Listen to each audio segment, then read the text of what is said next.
Hi, Hope. Thanks for agreeing to do this with me. I wanted to tap Mhm. into your wealth of experience. You know, you've been a successful multi-unit franchise owner in a couple of different concepts now. I'm sure there's lessons learned. So share with us a little bit about the Massage Envy experience. I know you purchased your first one in 2010. Just Mhm. briefly share some of the lessons learned from that experience.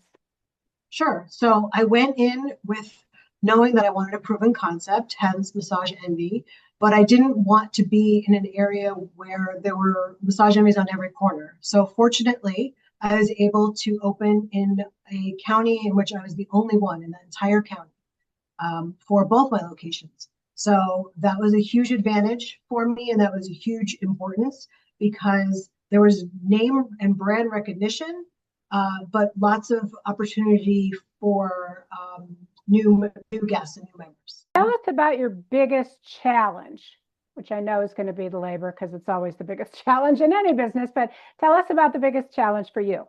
It was, yes, you are correct. Labor was number one. Not only your back of house, your therapists and estheticians, but your front desk, finding the right person. It was always a challenge. You're always recruiting, you're always hiring.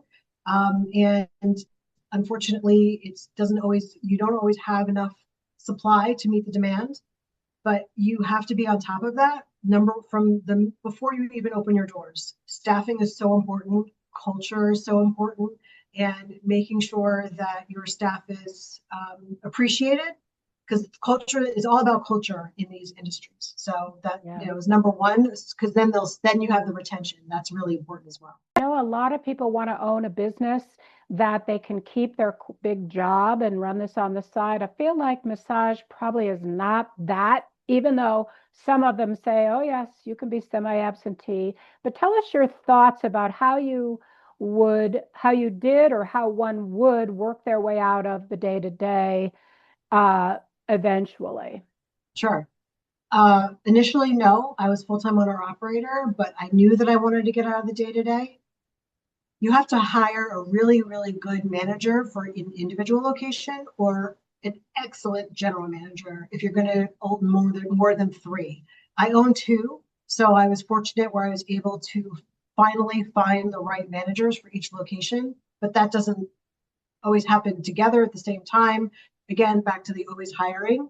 But it's all about that manager, and then you're able to really take a step back because when you're working in your business, not on your business, you lose sight of metrics, you lose sight of other things. So it's really important to have that manager to handle all of those day to day. And that probably speaks to whatever it says in the item 7 disclosure document.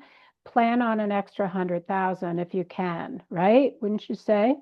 Absolutely. I mean, like you said, to your point, it's better. You're going to be learning along with your staff in the beginning.